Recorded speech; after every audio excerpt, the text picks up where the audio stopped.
Good afternoon, everybody, and welcome to this afternoon's deep dive into good governance across business in Africa. I'm Emma Openshaw, a media producer and director from South Africa, head of communications for this year's Africa Business Alliance, and your moderator for this afternoon. So business growth and economic sustainability is a process of continuation and consistency. As you've heard from the previous session, the concept of good governance plays a fundamental role in this. And it is not only a framework for decision-making, but also a strategic gauge for implementation. But before we get too much into the nuts and bolts on what makes good governance work and what it can be hindered by, I would like to introduce you to our esteemed panel this afternoon. We have Adjei-Twum, who is a financial crime compliance expert with over a decade of international experience of aiding organizations in meeting compliance requirements in the financial sector. Her in-depth knowledge in both emerging and developed markets, especially in anti-money laundering and economic sanctions, has led her to hold multiple senior positions and be an instrumental part of landmark investigations and an integral part of providing and implementing solutions. Currently, she is the CEO and founder of the Emerging Business Intelligence and Innovation Group, an independent group specializing in compliance and risk management with a core focus on unlocking investment potential throughout the continent of Africa. We are also joined by the Honourable Minister Kyerematen, who is currently the Minister of Trade and Industry in Ghana, serving in the same capacity between 2003 and 2007. He has an extensive record in international trade, public policy, and diplomacy, having previously been the ambassador to the US, a UN policy advisor, a lawyer, and a senior corporate executive. In his current role, he led the development and implementation of programs and interventions which have become the new strategic pillars of growth throughout the Ghanaian economy. He also played a key role in shaping Africa's trade policy agenda, a continuation of his career-long contribution to the expansion of trade relations between Ghana and the United States. As the first regional director of Enterprise Africa, a flagship initiative, he established enterprise support programs in 13 sub-Saharan African countries, benefiting over 4,000 African entrepreneurs and small businesses. Finally, we have Chimhanzi, who has 20 years of experience in strategy, in both academic theory and practice. Moving business forward in Africa has always been a passion of hers, from her recognition by Forbes Africa magazine in 2012 as one of the 20 youngest power women in Africa, to her feature on the 100 most reputable Africans list last year. As a notable figure in financial industry, she has previously been a senior strategist at the Industrial Development Corporation of South Africa, and before that, strategy lead at Deloitte Consulting. As an academic, she holds multiple high-level qualifications and has lectured, authored, and co-authored papers published in leading academic journals and presented across international panels. Jackie is currently the CEO of the African Leadership Institute. As an Archbishop Tutu Leadership Fellow from 2010, she heads up the Innovative Leadership Initiative. With such a jam-packed panel, let's try and get straight into it. So I'm going to hit off the first question to Jackie this afternoon.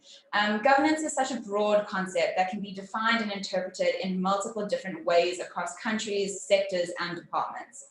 So what are we really talking about when we highlight good governance, and why is it fundamental in terms of leadership, Jackie?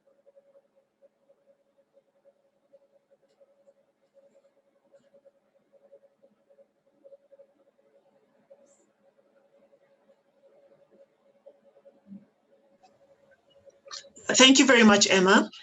Governance is a broad topic. I think just to give us direction, maybe I will just start with a very simple definition that we can use as a working definition. I see governance as the process of decision-making, which decisions are implemented. It's decision-making, but it's also the process by which those decisions are implemented. And when we speak about the implementation of those decisions, we're really speaking about resource deployment. That raises issues around, cost efficiencies. Are we cost efficient in the way that we implement decisions? We're also speaking about effectiveness. Have we achieved what we set out to achieve? It also speaks to the issues of accountability, the issues of transparency. And I'm making it sound very easy, but whilst you're doing all of this, you also have different stakeholders, right? You've got your communities, the communities in which your businesses operate. You've got shareholders who want a return on their investments. You've got trade unions, you've got employees, you've got customers. It's quite a tricky juggling act. And I think that's the role of the board, to make sure that company is delivering to all these different multiple stakeholders. Also, long term, are we sustainable as a company? So really, governance is just so fundamental to all the institutions, whether private sector or even public sector. And I think we now need to actually have a bigger focus on governance in the public sector.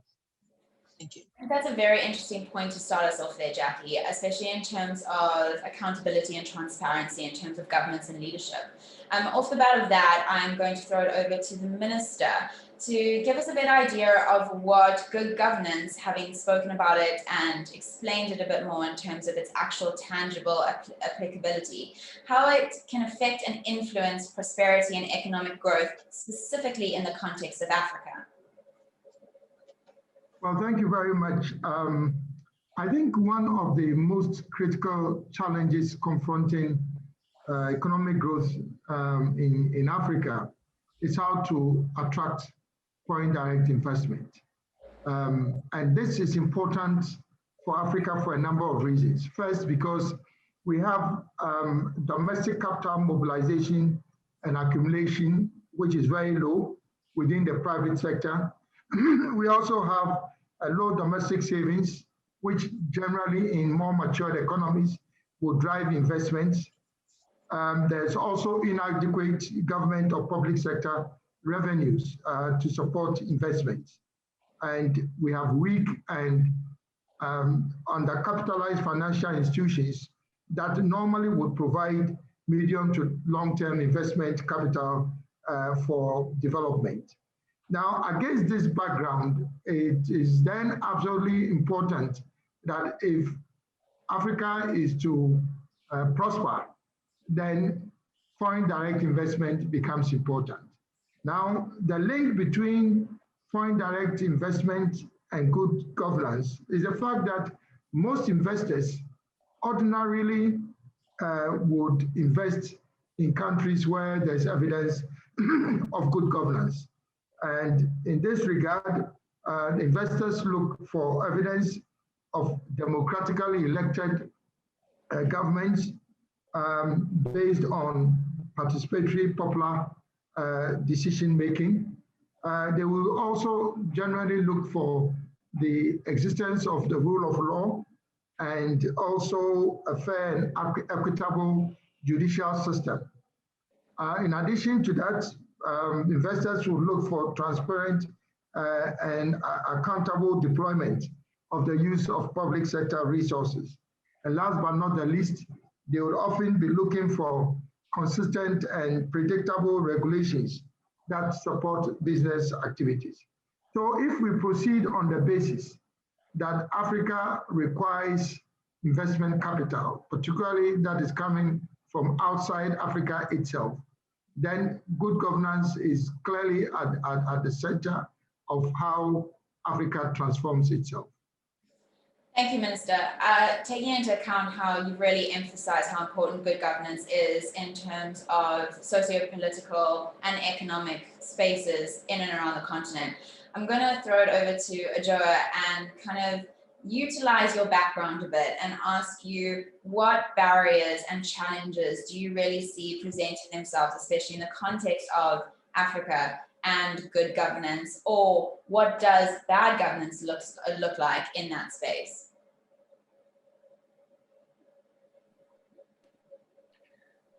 Thank you very much, Emma.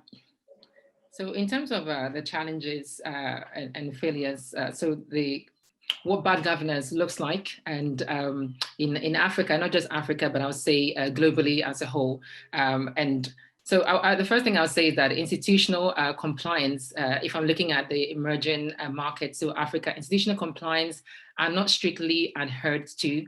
And also enforcement appear, it can be challenging to enforce some of these rules and regulations sometimes. And that's, I'm speaking, I'm focusing on corporations rather than in the government sector. So this is focusing on banks and other private sector, as well as, all these institutions. So the compliance that are not strictly adhered to, and also enforcement being a challenge.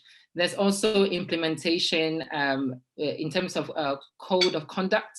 Governing the corporate governance can also be a challenge due to the culture of these countries. So a lot of the African countries, the culture, the institutional norms and mores can also be a hindrance to the causes challenges to implementing strong corporate governance.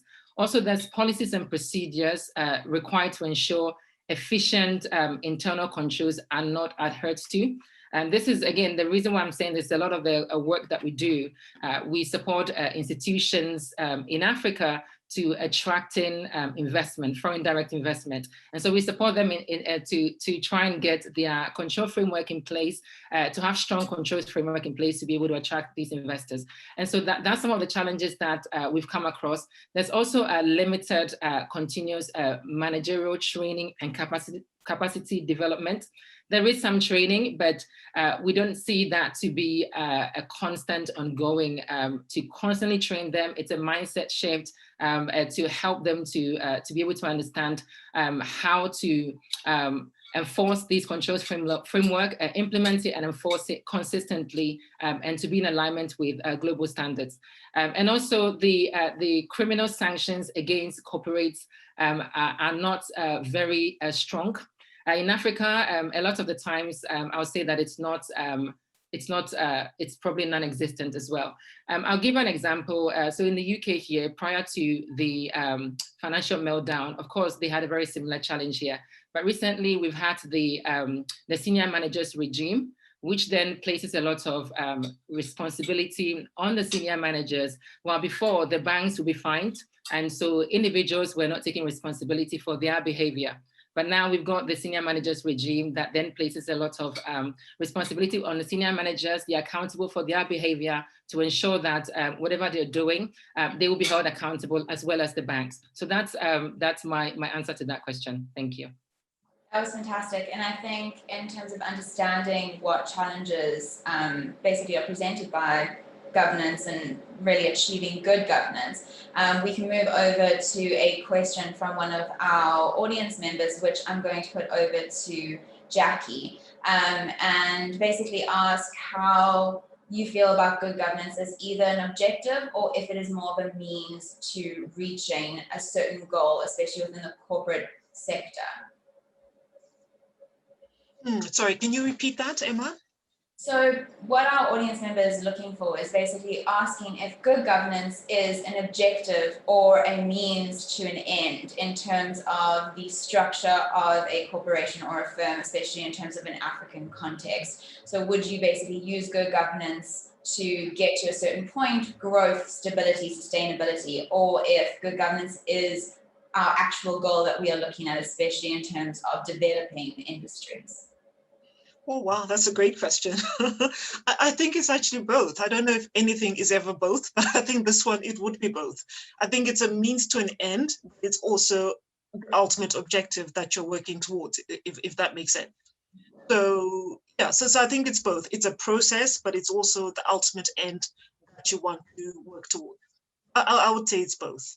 Definitely, and kind of following up on that, Jackie, in terms of both being a means and an objective, do you think there are specific structures that we really need to push for in a continent across structure? And then after that, I'm going to push it over to Adjoa as well to get her feedback. If there are specific structural elements you feel we really need to have in place for that good governance. There are structures in place, and what I would say, I think it's more about the composition of the structures, right? If you have boards in corporates that are responsible for governance, I think it is really fundamental those boards are diverse, and I think that's really important. So boards, really, organizations are a microcosm of the wider society within which they operate, right? It makes very little sense to me that society would find itself, well, most societies are 52% women, 48% men, yet we are disproportionately not represented at board level. So I think that's the first thing. The structures need to be reflective of societies, and I think it's not nice to have. I think it's just so fundamental to sustainability. Women need a representation on boards. Also, I mean, there's a lot of evidence that does suggest that when boards are more diverse and have more women on them, those companies tend to do better. I think the reason they do better is because women bring a different skill set, different makeup, you know. So women, they've got more EQ, they've got empathy, they've got a very different risk profile to men, you know. So you may find that whereas men are more bullish, it may take the women on that board to kind of hold them back, you know. It's a nice balancing act because they're able to rein in, if that makes sense. I think the evidence points to the fact that diversification of boards is a good thing, and I think the structures that are in place need to work towards that as an objective. Adjoa, would you follow up with what Jackie's talking about in terms of inclusivity, especially in upper level governance, is the most important structural element we really need to contemplate, especially across the continent?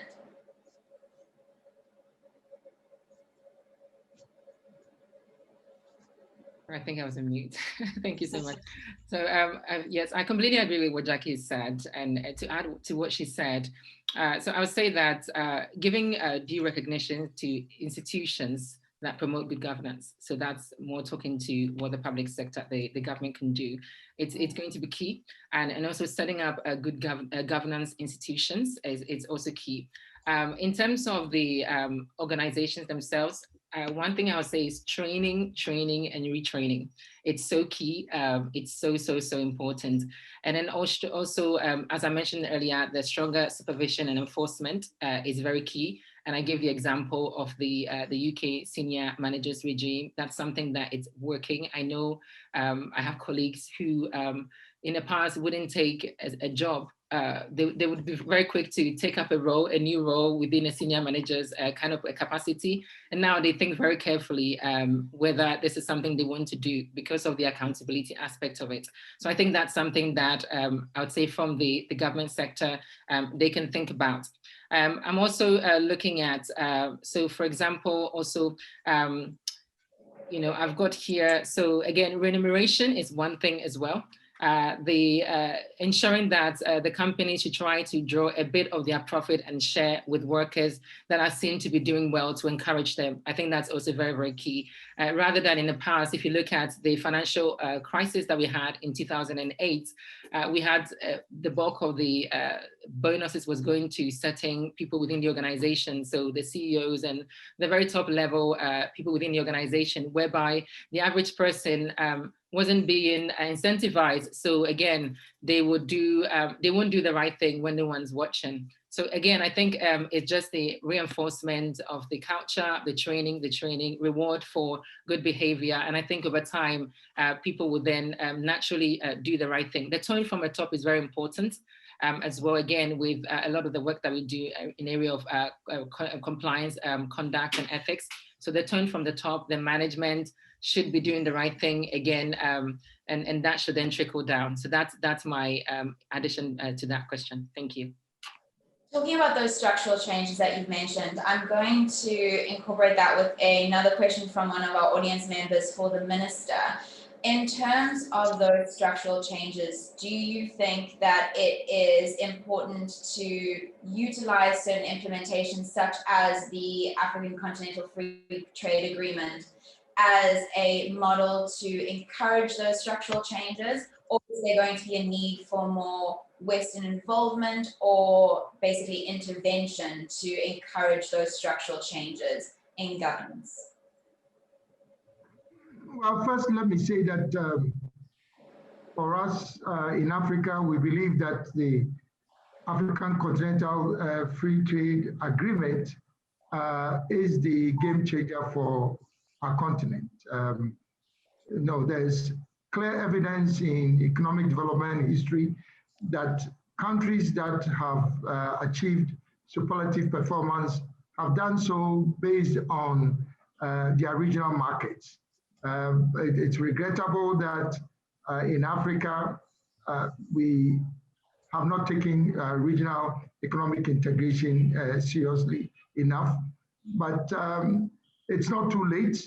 Now we have 54 countries that have signed on to this African Continental Free Trade Area. 37 of these countries have ratified the agreement.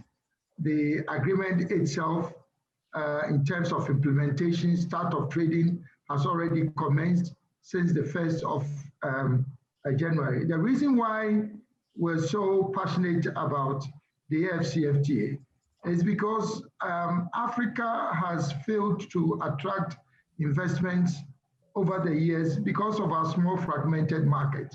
And if you have a single market comprising 54 countries with a combined population of 1.2 billion people and a combined GDP of over $3 trillion US, then clearly this is a signal for Africa to be taken seriously. But the agreement is a necessary condition, but not a sufficient condition for Africa to be transformed. Because for it to become an instrument for transformation, good governance becomes important. And good governance from the perspective of politics, but also from the perspective of corporate entities. Basically, it's not governments that are going to produce to sell under the AFCFTA. We'll still require the private sector, private companies to be the agents of production and of trade. So all that my co-panelists have been talking about at the corporate level, good governance is going to be critical if we are going to have strong companies that can compete by trading amongst ourselves.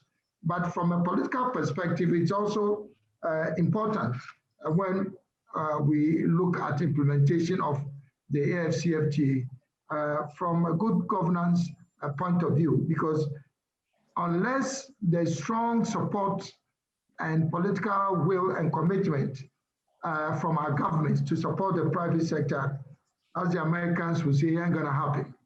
And secondly, there's the need for collaboration between member states in adhering to the provisions of the agreement. You're not going to have an agreement that everybody decides not to respect.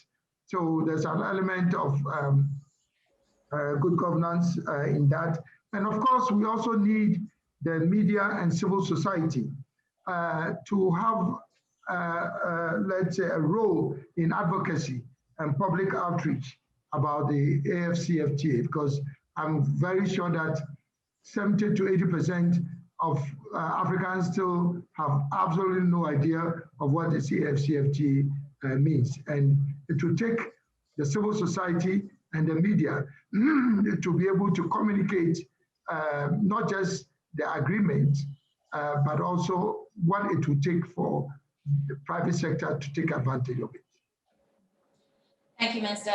In terms of that support and that basically building that robust structure, Adjoa, I believe you have an additional point to add onto that, especially in terms of the Africa Free Trade Agreement. Thank you very much, Emma. And thank you, Honourable Minister. I think you're very spot on with your answers. I just wanted to add that in terms of what the AFCFTA, I know that what you're doing, I think is incredible. A lot of the questions that we get from the clients that we work with, the investors, is trying to understand the AFCFTA is regarding the harmonization of these laws and regulations. So just to add to that, I think in terms of the harmonization with the company laws to have a uniform practices. So for example, we could either compare with what EU is doing or the US or even the UK, but something uniform. And then also the laws it could clearly also spell out the key conflict areas and how they should be addressed as well. And I think that would give a lot of comfort as well to the investment community. And also the legislation framework, so African companies or firms are to operate under. So especially under the umbrella of the AFCFTA. So are we looking at English law or the US law or what law we're looking at? So something that is very clear. And also the jurisdictions that will settle the disputes. That would also be really, I think, should clearly also be highlighted. as well as conformity, so conforming to conformity for investors, because if we're talking about attracting capital into the region, so investors will have to be confident in the system. So those are just a few additions to add, and that's based on a lot of the work that we've been doing with the clients' work that we've been doing in terms of what they want to know, and to give them extra comfort to come to take advantage of the free trade area. Thank you. Thank you, Emma. In terms of that, Adjoa, I think external investment brings us to another question that was directed at Jackie. In terms of the requirements for compensation, especially from international investment, often these returns are quite high and sometimes unattainable. And the question we've got through is basically, how do we look to bridge that gap through the application of governance and especially leadership structure? Sorry, Emma, can you just repeat, how do we look to bridge the gap between what and what? Bridge the gap basically between leadership structure and governance to ensure that these returns that are requested by investors is followed through and actually attainable, as opposed to these high, often unattainable returns requested.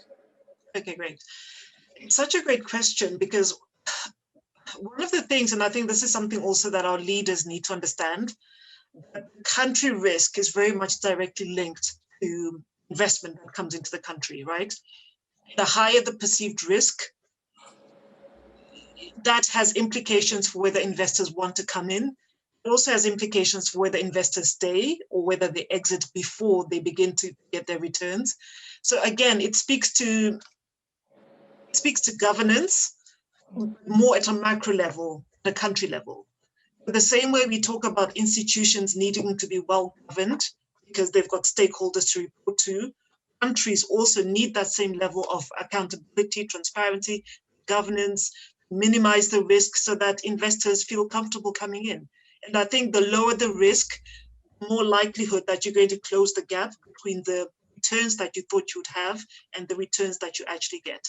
I think it's really about risk management at a country level. It's governance, but at a country level. Definitely.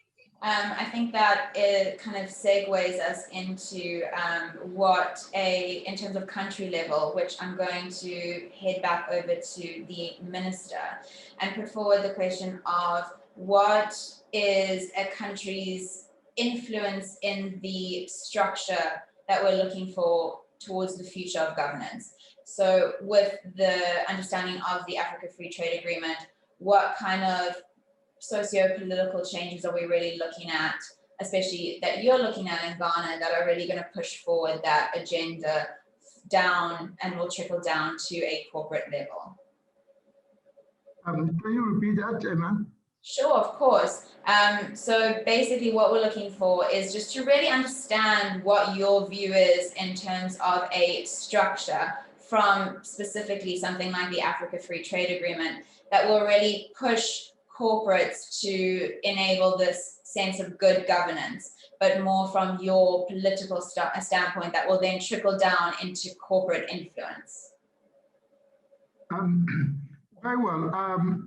First, let me just clarify that although this agreement is to be implemented by various African countries, it very much depends on the national level structures that are put in place for the private sector in the individual countries to be able to take advantage of the African Continental Free Trade Agreement.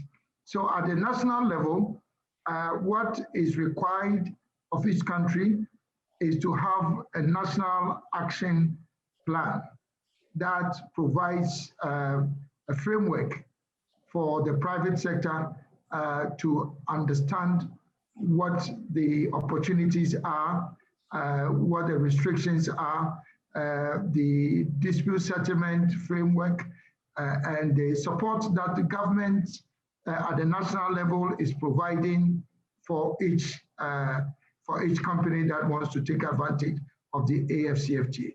So at one level, there's responsibility on the part of government, but at the individual corporate level, this comes down to what Jackie and Adjoa have been talking about. Each I mean, you cannot legislate in this agreement in respect of what companies internally ought to do in terms of good corporate governance.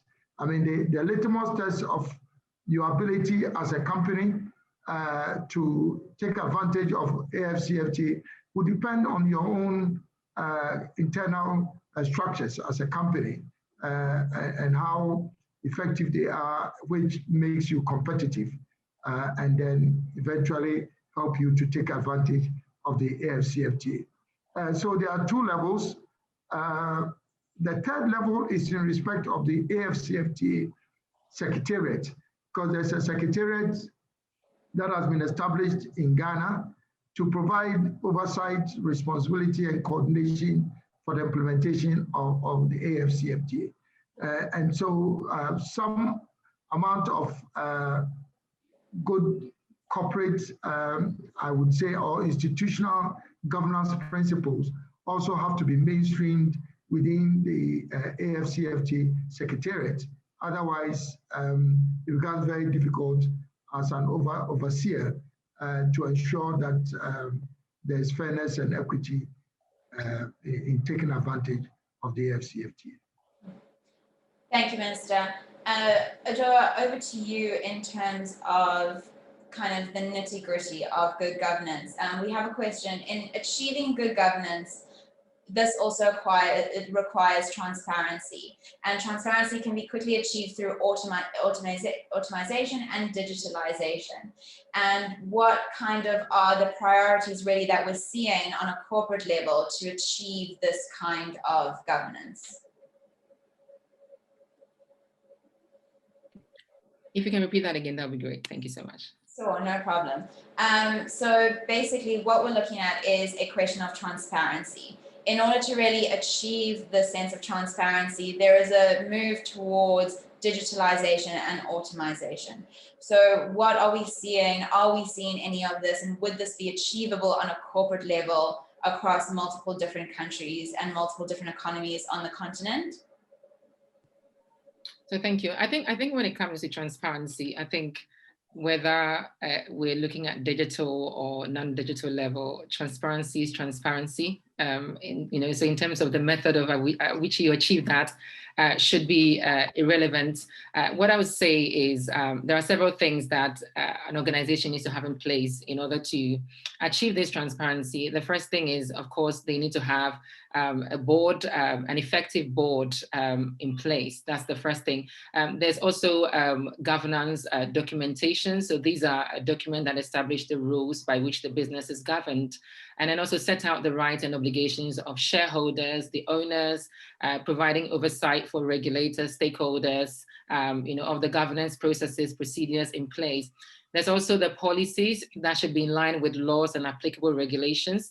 So policies and guidelines, and these are very important because they address the pertinent issues such as rules and principles for the day-to-day operations of the organization. There's also the compliance culture of the organization, which is very important. And as I mentioned earlier, that's kind of the tone from the top, and it should be very strictly, it should be very strict. And also, I have worked in an organization in the past, one of the banks that I worked at, and every corner you turn, there are stands when it comes to compliance. It's written everywhere. Even in interviews, it's the first thing they ask you. They want to make sure that you're very much aware where they stand in terms of their values. And compliance is like the first thing on there. You're anywhere, literally everywhere in your organization, your computer, when you turn it on, the first thing you see is the corporate values, which is the compliance is key, the kitchen, everywhere. So I think that's also very important. And then also, so giving guidance for decision-making. And so that comes under the processes, the risk appetite, and as well as streamlining internal processes is very, very important. Documenting processes and procedure is important. And then of course, the effective board reporting is important, as well as training, which I constantly keep saying that it's so important, the training. We can have all these processes in place, but if the people are not constantly reminded, then of course, nothing is going to happen. And I think everything also translates through the recruitment process, as well, everything being transparent, you know, how the recruitment is done, as well as Jackie has mentioned earlier about having women in the boardroom, how that is clearly outlined throughout the recruitment process, as well as the sponsorship within the organization, all the appraisal processes. All of it is important, and I think it's something that each organization needs to think about and implement. And of course, until you have a strong corporate governance within the organization, then you can't compete effectively on international markets. You know, no investor is going to be interested in you, and if they did, you're likely to attract investors that are also are not genuine investors, or they could be criminals. So you could be exposed to criminals, fraudulent investors, or whatever it is. So it's really key. So that's my take on this. I hope I've answered your question. Thank you. Yeah, that's fantastic. Jackie, I'm going to come over to you, since Adjoa set us up in terms of the ideas of compliance and transparency, especially in terms of inclusion of women in the corporate space. Are you seeing any trends at the moment, anywhere specific in Africa, where really transparency is playing a core role, or is it a general trend that we're encouraging the inclusion of women across boards from the bottom up or from recruitment processes? I think there is a shift. I'm beginning to see a shift. You know, companies like the Boardroom Africa are actively looking to recruit women placed on boards, you know, not just to find them, not just to identify them, but also capacitate them with the skills that they need. You know, so it's a bit of a supply and demand issue, right? So demand is not necessarily there yet. Not enough corporates are asking for women. What the Boardroom Africa is doing is working on the supply side by capacitating these women and then connecting them to those companies. I think the more we get that sort of advocacy, I think we're going to see more results. But having said that, you know, I believe in legislation. I don't think we can expect goodwill to change the world, or to change Africa, or to change diversity on boards. I mean, if it works well for men, why would they change it? I mean, the status quo works well for them, doesn't it? So you can't expect they're going to wake up one day and think, oh, you know, we're doing women a disservice, let's change. It's not going to happen. But we have to legislate. We need legislation. We need quotas. We need to enforce them. We need to monitor them. We need to have consequences if companies don't adhere to these quotas and target. I'm beginning to see, I mean, Rwanda has done such a fantastic job in terms of their parliament and women in senior positions. And we need to see that happening a lot more on the continent. America is going in that direction. Iceland has also gone in that direction. But yeah, we'd like to see more on the continent as well. Joe is smiling, I'm not sure why. Adjoa, do you want to put in a comment there in terms of why this seems to be really resonating with you? No, I'm smiling because I liked what you said about we're not going to wake up one day and and everything will be changing, you know, and to change overnight. And I completely agree. That's why I'm smiling. I couldn't agree with Jackie any more than I do. So no, I have nothing else to add. Thank you. Kind of merging this with people have to be forced to change. I think, yeah, there's legislation, but also having said that, you know, there are people who then say, oh, quotas don't work because then you get token women, and then you get companies just wanting to tick the box that they're complying, and you don't get the best quality of women. I would tend to disagree with that. I think quotas, it's a useful start, right? It's a useful start, and then that in conjunction with companies like the Boardroom Africa means that we begin to get the pipeline of talented women.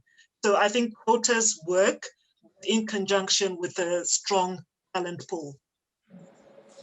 Minister, in your opinion, what would you say is the role of basically government in kind of encouraging and really supporting, especially education, training, as Adjoa has mentioned, and the economy as a whole, in encouraging this diversity across corporations? Let me try and analyze this from the perspective of the structure of enterprises, or the enterprise base in Africa. And obviously, I think once you talk about corporate governance, essentially you're looking at more formal, more structured entities. But the truth of the matter is that in Africa, almost 90% or probably over 90% of our enterprises are micro, small, and medium enterprises. So a lot of the things that we are reflecting on, which are absolutely critical for companies, formal companies, would be difficult to mainstream in micro, small enterprises, which is basically what we have in Africa. So I think that since we all recognize the importance of good corporate governance practices in business, I think the challenge for us as politicians and as governments is what will it take for us as governments to transfer some of the best practices in good corporate governance to the micro, small, and medium enterprises that dominate our enterprise base. I mean, how do we help them develop the structures? I mean, I'm sure, again, majority of companies in Africa probably do not operate with boards, let alone talk about documenting processes and procedures, compliance issues. So we have to be very realistic about what we are talking about in terms of the African context or the African situation. Clearly, there's a missing gap, and I think that I recognize that as government, this is the role that we need to play. And then this is the only way we can graduate our micro and small enterprises into more formal enterprises. That's the way I look at it.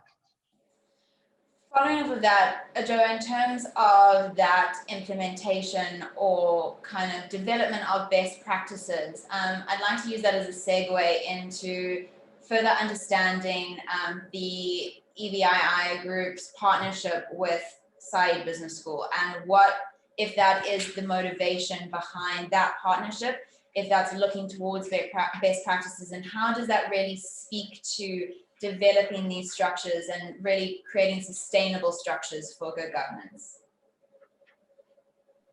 Thank you, Emma. So yes, so the EBII group, because we, supporting Africa, so making Africa a place whereby the investors have no choice than to go there. It's at the core of what we do. We want to, Africa is so rich with a lot of resources, talent, so much, and we want to ensure that opportunities are not being lost because of compliance issues, because of the risk perception, because of investors not having enough information about risk on the continent per the different countries and different industries.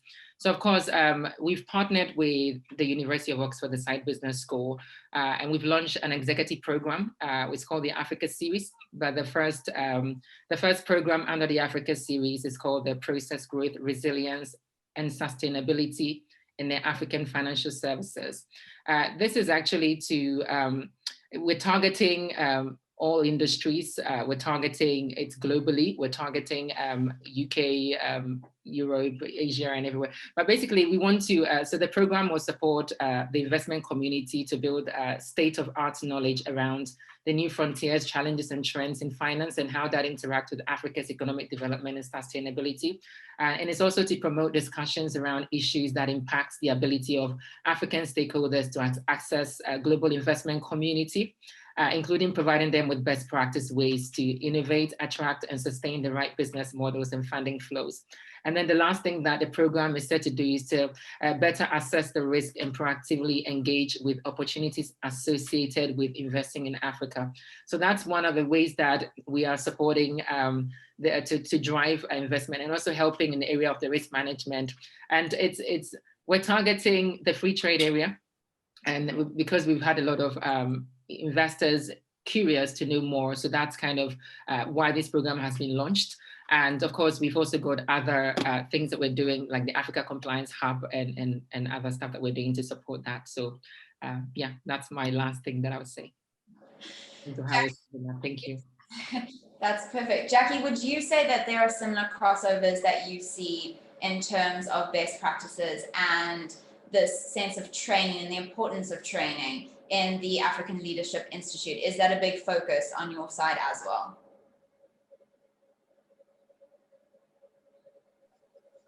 Yes, I mean, training is just so important. It's very crucial.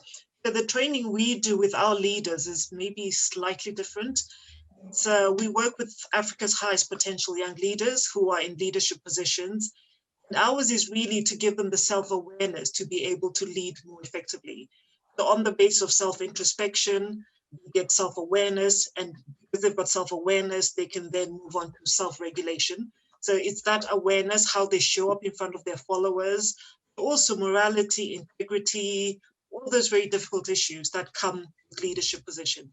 So we're hoping really to develop a new generation of new African leaders who are ethical and hopefully who will transform the continent.